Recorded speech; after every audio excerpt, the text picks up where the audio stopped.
नमस्कार साथियों, स्वागत है आप सभी का। इस समय देश के अंदर 5 विधानसभाओं के अंदर हुए चुनावों को लेकर के गहमा-गहमी का माहौल है, जहां कुछ जगह पर एग्जिट पोल अपनी जगह सही सिद्ध हो रहे हैं और कुछ राज्यों के अंदर कुछ ऐसे परिणाम हैं जो एक्सपेक्टेशन से बियॉन्ड निकल गए हैं और उनमें से एक है तमिलनाडु। तमिलनाडु के चुनाव परिणामों ने सभी को अपनी तरफ ध्यान को खींच कर ले लिया है कि कैसे एक्टर विजय एआईडीएमके और डीएमके का विकल्प बनकर आए हैं। लेकिन जब इस चर्चा को हम आगे बढ़ाएंगे तो हम जान पाएंगे कि तमिलनाडु की राजनीति लंबे समय से बिल्कुल कलाकारों के ही इर्द गिर्द घूम रही है। तो आज के सत्र में समय निकालकर यह भी जिक्र करेंगे कि कैसे चाहे करुणानिधि हो, चाहे फिर डीएमके के चाहे फिर एमटीआर हो, चाहे जयललिता हो, इन सब का फिल्मी कनेक्शन क्या है और कैसे राजनेता राजनेता एक जैसे प्रतीत होते आए हैं। तो चलिए आज के सत्र की शुरुआत करते हैं। पहले थोड़ा सा अपडेट ये कि दो महत्वपूर्ण डेट्स रही चुनावों के अंदर, एक थी 23 अप्रैल और एक थी 29 अप्रैल। इसके अलावा आपने इलेक्शंस को होते हुए 9 अप्रैल को भी केरला और आसाम में देखा था। इन इलेक्शंस के परिणाम फाइनली 4 मई को निकल कर आए और आज के दिन परिणामों की जब गिनती चल रही है, तो जब परिणामों के बारे में आंकड़े बाहर आ रहे हैं, उस समय पर बंगाल के बारे में मैं अपडेट आप लोगों को ऑलरेडी साझा कर चुका हूं अंकित इंस्पायर इंडिया पर। इसका लिंक भी मैं कमेंट बॉक्स में पिन कर दूंगा, वहां पर डिटेल एक्सप्लेनेशन अपने डिस्कशन कर लिया है। लेकिन आज का ये जो सत्र है ये तमिलनाडु पर केंद्रित है, क्योंकि तमिलनाडु की जो विधानसभा है 2026, इसमें 234 विधानसभा सीटों पर चुनाव था। 75,000 पोलिंग स्टेशंस पर वोट हुआ और 4,000 उम्मीदवार यहां पर चुनाव में उतरे थे। इनमें से जिस उम्मीदवार का सही मायने में विजय हुआ है उसका नाम एक्टर विजय है, जो इस समय लीडिंग पोजीशन में है। बयान इस समय वायरल है कि इस जंगल में कितने भी जैकाल्स क्यों ना हो, लॉयन केवल एक होगा। और यह कहते हुए जो विजय हैं, इनका इस समय सोशल मीडिया पर जबरदस्त माहौल बना हुआ है।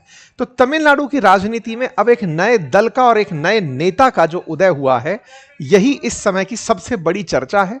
आज इस राजनेता को समझेंगे, इसकी राजनीति को समझेंगे और भविष्य में तमिलनाडु के अंदर नई पार्टी टीवीके के बारे में जिक्र करेंगे, क्योंकि टीवीके ने जो सीटी बजाई वो इस देश के अंदर एक नई पार्टी के आगाज की थी। इनके परिवारजन अपने सिंबल सीटी को बजाकर खुशियां मनाते हुए तस्वीरें डाल रहे हैं, वहीं पार्टी कार्यकर्ता इनकी पार्टी के झंडे को लहराते हुए दिख रहे हैं। हेडलाइंस कुछ इस तरह से चल रही हैं कि तमिलनाडु इलेक्शन के अंदर जो विजय हुई है वो टीवीके की हुई है और टीवीके के एक्टर विजय ने यह जीत प्राप्त की है। और इसी जीत के साथ चर्चा में प्रशांत किशोर भी आ गए, जिन्होंने कभी अपने बिहार के अंदर रह रहे बिहारी जो तमिलनाडु में कहीं जॉब करने गए थे, उनके साथ हुए इंसल्ट का भी बदला स्टालिन से ले लिया है। इस तरह की चर्चाएं भी अब चर्चा में हैं। तो चलिए एक एक करके सारी बातों पर घूमते हैं। फिलहाल नंबर्स की बातें कर लेते हैं। तो बहुमत के आंकड़े में जहां 109 सीटों के आसपास दिखाया जा रहा है, टीवीके के बारे में अपडेट अगर शाम 5 बजे तक का भी मैं आपको बताऊं तो तमिलनाडु के अंदर 110 सीटों के अराउंड टीवीके अपने साथ लेकर चल रहा है, जो बहुमत का 118 का जो अंक है उससे अभी पीछे है। और ऐसे में क्या चुनावी समीकरण बनेंगे कि 8 कौन से विधायक समर्थन देंगे, कौन सी पार्टी से लोग यहां समर्थन देंगे, क्या डीएमके या एआईडीएमके मिलकर टीवीके के साथ 118 के आंकड़े को छुएंगे, या फिर अदर्स में बैठी हुई पार्टियां यहां पर इस आंकड़े को पहुंचा देंगी। जैसे पीएमके और आईएनसी मिलकर के क्या टीवीके के साथ सरकार बना सकती हैं, क्या कांग्रेस टीवीके के साथ शामिल होकर तमिलनाडु में एक छोटे भाई की भूमिका के साथ आगे निकलकर आ सकती है। क्योंकि ये जो आंकड़े हैं, अगर इन आंकड़ों को 118 पहुंचाना हो बहुमत के लिए, तो पीएमके और आईएनसी यहां पर 2 मेजर पार्टनर बनती हुई दिख रही हैं। संभावनाओं में एडीएमके और डीएमके की भी चर्चाएं हैं, लेकिन चुनाव के बाद में तय होगा कि कौन गठबंधन में आएगा। फिलहाल रिजल्ट्स को ही सब लोग नजर लगाकर देख रहे हैं। बीजेपी की भी यहां पर 3 सीटों पर बढ़त दिखाई दे रही है, यानी कि दक्षिण में भी अब बीजेपी अपनी राजनीति ले जाती दिख रही है। कुछ इस प्रकार से तस्वीरें यहां पर निकलकर आती हैं। तो चलिए साहब, चर्चा एमजीआर और एनटीआर के बाद विजय की, जिन्होंने तमिलनाडु की राजनीति के अंदर शुरुआत की एक अभिनेता से राजनेता होने की। लेकिन इसका इतिहास बड़ा रोचक है। जब तमिलनाडु के इतिहास की चर्चा करते हैं तो तमिलनाडु के ऐसे सुपरस्टार जिन्हें भगवान की तरह पूजा जाता हो, जिनके ऊपर लोग दूध, फल, जो भी मालाएं, इस तरह की फैन बेस मूवमेंट की फिल्में अगर लग रही हैं पिक्चर हॉल्स में, तो फिर उनका सेलिब्रेशन इस तरह का कि राजनेता बनकर अभिनेता स्क्रीन पर आया है और उसको उसी तरह का एक्सेप्टेंस लिया जाता है। माना जाता है कि तमिलनाडु के अंदर जब अभिनेता स्क्रीन पर आता है तो उसका एक मोटिव होता है, वो कोई संदेश लेकर आता है, उसका संदेश ही उसकी पहचान बनता है, क्योंकि वो पहचान को दिमाग में रखते ही अपनी स्क्रिप्ट लिखवाकर राजनीति की तैयारी करता है। ऐसी बहुत सी तस्वीरें आप जब चाहें तब तमिलनाडु की निकाल कर देख सकते हैं, जहां फिल्म कलाकारों को इस तरह से सजा धजाकर बिल्कुल दूध से नहला धुलाकर इनके फैंस के द्वारा ऐसे ट्रीटमेंट दिया जाता है। आपके दिमाग में एक बेसिक सा प्रश्न आएगा, क्या दक्षिण भारत के अंदर लोगों के पास इतना अधिक समय है कि वो फिल्म देखने के लिए, विशेष रूप से तमिलनाडु में इतना क्रेज कैसे हो सकता है कि लोग फिल्म देख रहे हैं, दूधों से नेता को निला रहे हैं? ऐसे के पीछे कहानी क्या है? अब इसके पीछे की कहानी को डिकोड करना बहुत आसान है कि इन राजनेताओं ने अपने खुद के फैन क्लब्स बनाए हुए हैं, जिनकी ये खुद फंडिंग करते हैं मोमेंटम बनाने के लिए, कि लोगों को लगे कि इस अभिनेता की कितनी जबरदस्त फैन फॉलोइंग है। उन अभिनेताओं के जो ये फैन क्लब्स हैं, ये ऐसे कार्यों का आयोजन करते हैं। इन आयोजनों के माध्यम से जनता के बीच में एक मोमेंटम क्रिएट करते हैं कि देखो हमारे अभिनेता की कैसी चाहत है। यानी कि ये सब अब पूरी तरह ऑर्गेनाइज्ड तरीके से होने लगा है। लेकिन कभी जब इसकी शुरुआत हुई थी तो वो बड़ी रियलिस्टिक थी। अब वो रियलिस्टिक शुरुआत कैसे हुई, मैं वहां भी आपको लेकर चलूंगा। ये जो आप देख रहे हैं, अब ये पूरा पीआर का काम है। बाकायदा अभिनेता खुद अपनी इमेज को लार्जर देन लाइफ दिखाने के लिए काम करता है। लेकिन जब तमिलनाडु की राजनीति हो तो इन चेहरों के बिना आप राजनीति की चर्चा नहीं कर सकते, जिसमें से रजनीकांत, कमल हसन भी कंसीडर जरूर किए जाएंगे और आज डिस्कस भी होंगे। आइए तो अब आपको लेकर चलते हैं तमिलनाडु में अब तक रहे मुख्यमंत्रियों की या फिर लीडर्स की चर्चा करते हुए। देश की आजादी के बाद अगर कोई मुख्यमंत्री के नाम की चर्चा की जाए तो सुब्रयालु रेड्डियार से लेकर के फिर रामास्वामी रेड्डियार, फिर राजगोपालाचारी, फिर के कामराज, फिर भक्त वत्सलम, 1967 तक कांग्रेस का प्रभाव था। आजादी के बाद से 1967 तक कांग्रेस का प्रभाव। और यहां पर ये जो अन्नादुरई आप देख रहे हैं 1967 में, बस यहीं से बदली है तमिलनाडु की राजनीति। असल में कांग्रेस बिल्कुल राष्ट्रीय राजनीति करते हुए, कामराज जी का नाम आपने सुना होगा, राजगोपालाचारी जी का नाम सुना होगा, ये सब केंद्रीय राजनीति से जुड़े हुए लोग बाग रहे हैं, देश की आजादी के समय से सक्रिय लोग रहे हैं। अन्नादुरई जो हैं वो इस दौर में पेरियार के प्रभाव से, पेरियार की क्रांति से जुड़े हुए थे। पेरियार दक्षिण भारत का एक बहुत ही प्रबल नाम। पेरियार जो कि सामाजिक न्याय के लिए, एंटी ब्राह्मणिकल, क्योंकि सामाजिक न्याय में वो ब्राह्मणिज्म को, कि ब्राह्मणों की वजह से छुआछूत का भाव है क्योंकि ये लोग सुप्रीमेसी रखते हैं, तो एंटी ब्राह्मणिकल उन्होंने एक आत्मसम्मान आंदोलन चलाकर रखा था। उस आंदोलन से जुड़े रहे, सामाजिक न्याय, समानता की बात करते हुए द्रविड़ यहां पर राजनीति को, यानी क्षेत्रीय पहचान को बड़ा बनाने का प्रयास करते रहे। उन्हीं पेरियार से प्रेरित होकर अन्नादुरई साथ में उनके रहे। पेरियार और अन्नादुरई, पेरियार सत्ता में कभी नहीं आए, लेकिन उनके आंदोलन, उनकी जो पहचान थी, यही द्रविड़ आंदोलन का जन्म ली और यहीं से डीएमके का जन्म अन्नादुरई के नेतृत्व में हुआ। ये जो अन्नादुरई नाम आप सुन रहे हैं, ये सामाजिक क्रांति के लिए जो पेरियार की राजनीति थी उसको साथ में लेते हुए दक्षिण भारत की द्रविड़ राजनीति को लेकर आगे बढ़े। तो ये अन्नादुरई और ये पेरियार, यानी पेरियार के विचार, अन्नादुरई का दिमाग। अब दिमाग क्या था? असल में अन्नादुरई खुद एक राइटर फिल्मों के हुआ करते थे, स्क्रिप्ट राइटर हुआ करते थे या फिर डायलॉग राइटर हुआ करते थे, अच्छे लेखक थे, साहित्यकार की तरह काम करते थे। इनकी बातों इन्होंने ही सबसे पहले यह सेंस किया था कि अगर राजनेता अपनी बातें अभिनेता के साथ पहुंचाए, जैसे आज भी आप कई बार हम जैसे लोगों को विज्ञापन करते हुए देखते हैं कुछ प्रोडक्ट्स का, कुछ कंपनीज का, कि भाई ये लोग हैं, सोशल मीडिया पर दिखाई देते हैं, इनसे अगर इस बात का बुलाया जाए तो उसका इंपैक्ट पड़ सकता है। आप देखते हैं फिल्म कलाकारों को, आप देखते हैं क्रिकेटर्स को, आप देखते हैं एडवर्टाइजमेंट करने वाली कंपनियों को, कि वो लोग अलग अलग लोगों से विज्ञापन करवाते हैं। इन्होंने राजनीति में यह विज्ञापन प्रयोग किया। इन्होंने स्क्रिप्ट राइटिंग ही इस तरह से की कि एक्टर्स के थ्रू राजनीति में राजनीतिक समानता क्या हो, सामाजिक समानता क्या हो, सामाजिक न्याय कैसे हो, इस बात को अभिनेताओं के माध्यम से कहलवाना शुरू किया। तो एक तरह से पेरियार के विचार थे, स्क्रिप्ट राइटर ये थे और अभिनेताओं के माध्यम से यह काम कहलवाया जा रहा था। यानी स्क्रीन पर आपको एक विचार दिखाई पड़ता था। और यह दौर था तमिलनाडु की राजनीति में एक बड़े परिवर्तन का, और यह बड़ा परिवर्तन हुआ। और यहां पर ये जो आप अन्नादुरई को शपथ लेते देख रहे हैं, ये वो दौर था जब अभिनेताओं के साथ मिलकर के एक राजनीति शुरू हुई थी। क्योंकि अभिनेताओं के माध्यम से जब संदेश पहुंचना शुरू हुआ तो लोगों के दिमाग में एक थॉट प्रोसेस बनने लगा कि हाँ, ये तो बात सही है। अब वापस से आते हैं इस चार्ट पर। इस चार्ट में आपने जहां पर अन्नादुरई देखा, बीच में थोड़े समय के लिए नेदुचला स्वामी देखा, इसके बाद में करुणानिधि 1969 में दिखाई देते हैं। अब देखिए, अन्नादुरई बड़े व्यक्तित्व, यानी जिन्होंने राइटिंग का काम किया, उन्हीं की मतलब एक तरह से लीगेसी को फॉलो कर रहे थे करुणानिधि। ये भी फिल्मों के अंदर कंटेंट राइटर हुआ करते थे, स्क्रिप्ट लिखा करते थे। इन्हीं के विचार फिर से वही पेरियार के विचार, अन्नादुरई का नेतृत्व, पार्टी बन चुकी है डीएमके पार्टी के विचार। क्योंकि जब अन्नादुरई आकस्मिक रूप से मृत्यु को प्राप्त हुए तो उनके बाद पार्टी के अंदर नेतृत्व संकट बना डीएमके के अंदर कि अब कौन लीड करेगा।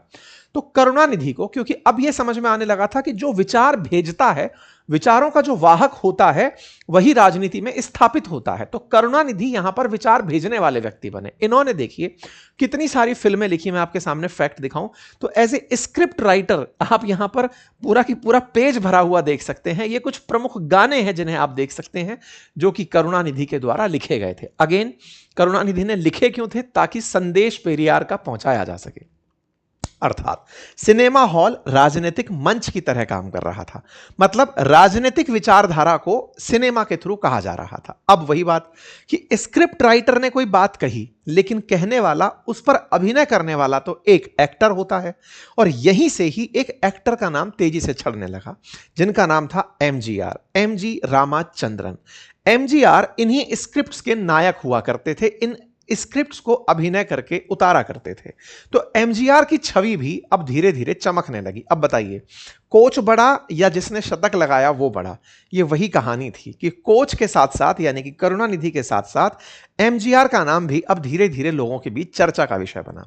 एमजीआर अपनी निजी जिंदगी के चलते और लोगों में लोकप्रियता के चलते और अपनी फिल्मों के चलते काफी सुर्खियों में रहे। ये उनकी फैन फॉलोइंग है जो उस समय के दौर में तस्वीरों के माध्यम से देखी जा सकती है कि कैसे इनको लोग बहुत ज्यादा तरीके से फॉलो करते थे। 1967 का चुनाव होता है और इस समय पर अन्नादुरई के नेतृत्व में डीएमके ने कांग्रेस को हरा दिया होता है। डीएमके के अन्नादुरई के चले जाने के बाद में करुणानिधि आते हैं, और जब करुणानिधि आते हैं तो करुणानिधि के बाद में, मतलब करुणानिधि के साथ में एमजीआर भी चुनावों के अंदर एंट्री कर जाते हैं। मतलब एक तरह से यह समझिए कि करुणानिधि और एमजीआर ये दोनों ही मिलकर के पार्टी की तरह से आगे बढ़ रहे होते हैं। डीएमके के अंदर अन्नादुरई के बाद में करुणानिधि और एमजीआर डीएमके का चेहरा बनकर चल रहे होते हैं। करुणानिधि बढ़िया परफॉर्म कर रहे होते हैं, लेकिन एक बार सत्ता में आने के बाद करुणानिधि और एमजीआर के बीच में टसल बढ़ना शुरू हो जाती है। आपसी टसल धीरे धीरे और बड़ी होती है। 1972 में एमजीआर और करुणानिधि के मतभेद पब्लिक में निकल कर आ जाते हैं। क्यों? क्योंकि एक को लग रहा है कि मेरे लिखने से ये एक्टर बना है, इसकी फैन फॉलोइंग नहीं, असल में मेरी है। एमजीआर को लगता है कि नहीं, ये जनता मुझे सुनने आती है, आपके लिखी कंटेंट पर किसी और ने भी तो परफॉर्म किया होगा, कुछ नहीं हुआ। एमजीआर नाराज होते हैं और उसी साल अपनी एक पार्टी बनाते हैं, दैट इज अखिल भारतीय अन्ना द्रविड़ मुनेत्र कड़गम, यानी AIADMK। यानी डीएमके के अंदर एक और नाम जुड़ गया, AIA, अखिल भारतीय अन्ना। ठीक है साहब। अब ये AIADMK बनी हुई जो पार्टी है एमजीआर की, ये डीएमके से कैसे अलग है? तो इन्होंने थोड़ा अपनी सामाजिक सेवा की भाव को बहुत बढ़ाया। इन्होंने कहा कि मैं वेलफेयर के क्षेत्र में काम करना पसंद करूंगा। तो इन्होंने अपना छवि को एक आदर्श नायक के साथ साथ इस तरह से बनाने का प्रयास किया जो बहुत ज्यादा फ्रीबीज में लोगों के बीच में, लोगों के मसीहा के बीच में पहचाना जाए, रूप में पहचाना जाए। इसी पहचान को जब ये लोग आगे लेके बढ़ना शुरू हुए तो 1977 के अंदर AIADMK ने चुनाव जीत लिया। एमजीआर की फिल्मों से बनी हुई जो छवि थी वो काम करी, जो फैन बेस बना हुआ था वो काम किया। वेलफेयर पॉलिटिक्स, फ्रीबीज की मदद से गरीब परिवारों के बच्चों को स्कूल में पढ़ाने के लिए मोटिवेट करना, मिड डे जैसी स्कीम को बहुत ज्यादा प्रमोट करना, इन तमाम चीजों को करके, मिड डे मील जैसी स्कीमों की वजह से ये काफी ज्यादा सुर्खियों में आए, और सुर्खियों में आए तो सत्ता में बने रहे, लंबा समय तक शासन चलाया। 1977 के बाद 1980, 1984 इन सभी चुनावों को जीते। दौर आया 87 का, जब एमजीआर का निधन हुआ। एमजीआर का निधन हुआ तो उनकी पत्नी जानकी रामचंद्रन और दूसरा उनकी एक फिल्म स्क्रीन पर यानी कि पर्दे पर दिखाई देने वाली नायिका सहकर्मी जयललिता, ये दो लोग दावेदार बनकर निकल कर आए। एक बहुत ही चर्चित तस्वीर बाहर निकल कर आई जिसमें जयललिता एमजीआर के निधन के बाद उनके शव के नजदीक 21 घंटे खड़ी रही। यह वो दौर था जिस समय एमजीआर के साथ मिलकर जयललिता राजनीति में एंट्री कर रही थी। जयललिता भी ऑन स्क्रीन एक्ट्रेस एमजीआर के साथ बहुत पसंदीदा थी, लेकिन पार्टी पॉलिटिक्स में यानी एआईएडीएमके में उन्हें स्वीकार नहीं किया जा रहा था। ऐसे में इनकी पत्नी ने यानी एमजीआर की जो वाइफ हैं, इन्होंने अपनी पार्टी बनाई। पार्टी के अंदर एक तरह से दो धड़े हुए, लोग बटे, कुछ जयललिता के साथ गए और कुछ जानकी रामचंद्रन के साथ गए। लेकिन जयललिता यहां पर अपने आप को कामयाब कर गई और यहां पर जयललिता को जो राइवलरी मिली वो एआईएडीएमके से ज्यादा डीएमके से मिली, क्योंकि करुणानिधि उनके ऊपर निजी लगातार हमले करते रहे, उनकी छवि को मलाइन करते चले गए। ये थोड़ा सा टफ टाइम रहा एआईएडीएमके के लिए। उसके बाद 1991 में पहली बार जयललिता मुख्यमंत्री बनती हैं और जयललिता की मुख्यमंत्री बनना, एक फिल्म कलाकार का मुख्यमंत्री बनना, इससे पहले एमजीआर का मुख्यमंत्री रहना, इससे पहले करुणानिधि का यानी अन्नादुरई का चला हुआ प्रयोग आप देखिए 2016 तक चला। जयललिता जो ऑन स्क्रीन एक फिल्म कलाकार थी, वो धीरे धीरे राजनीति में आती हैं और अम्मा बन करके यानी कि सबकी प्रिय मां के रूप में आकर के छवि को चमकाती हैं, अपना ब्रांड बनाती हैं, ऐसी योजनाएं लेकर आती हैं जो जन कल्याणकारी होती हैं, सस्ती दवाएं, भोजन, पानी ये उपलब्ध कराने की योजनाएं चलाती हैं। दो बड़े चेहरे 2016 तक तमिलनाडु की राजनीति में, आइदर डीएमके के अंदर करुणानिधि और दूसरी तरफ एआईएडीएमके के अंदर जयललिता रहे। लेकिन समय सबका आता है, जयललिता की भी उम्र आई और करुणानिधि जी भी बूढ़े होते चले गए। जयललिता 2016 में स्वर्गवास हो जाता है।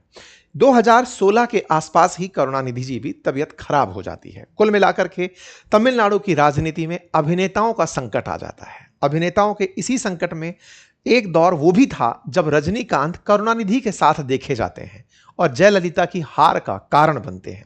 इस वैक्यूम के दौर में कि कोई और थर्ड विकल्प क्यों ना बने, तो एक विजयकांत नाम के भी एक्टर आए जो पहली बार में ही अपोजिशन के लीडर बने। बीच में कमल हसन ने भी अपने प्रयोग किए।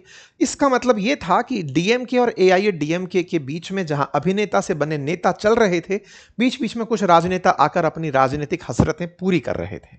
इस दौर में समय कटता गया, जयललिता तक कोई भी एक स्टैब्लिश चेहरा बनकर नहीं आया। जयललिता का जब देहावसान होता है, तमिलनाडु के अंदर एक नई राजनीति का जन्म होता है। एमके स्टैलिन डीएमके को लीड करते हैं क्योंकि करुणानिधि भी नहीं बचते हैं।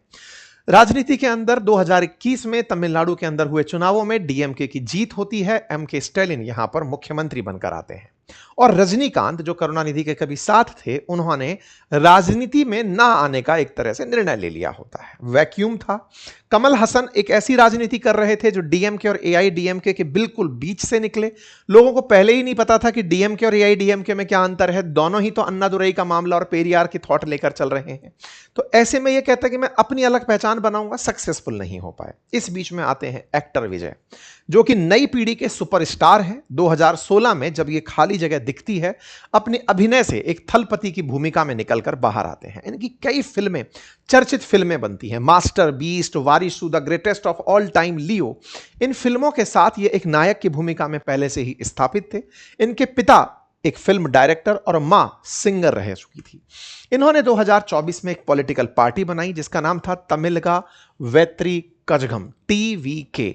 यही टीवीके आज सबसे बड़ी पार्टी बनकर तमिलनाडु में उभरी है। 2024 से लेकर 2026 के बीच में इस राजनीतिक दल ने जिस तेजी से अपनी पहचान बनाई, इसे कहा जा सकता है कि अभिनेताओं की कमी थी या फिर एंटी इनकम्बेंसी थी। स्टालिन के विरोध में जनता थी और एआईडीएमके उसे भर नहीं पा रही थी। विजय ने आकर के बहुत सारे फैक्टर्स से फिर चाहे ये उस वर्ग से आते हों जिसका बहुमत वहां बहुत है, वो तमाम चीजें जिसके ऊपर मैंने ऑलरेडी एक बार पैनल डिस्कशन किया हुआ है और कल भी इस पर एक डिटेल पैनल डिस्कशन बिठा रहा हूं ताकि तमिलनाडु की आपको अंदर की राजनीति समझा सकूं कि वहां पर इनके जीतने के प्रमुख वजह कौन से थे। लेकिन फिलहाल के लिए इतना समझिए कि टीवीके की जीत में इनकी फैन फॉलोइंग ने बड़ा रोल प्ले किया।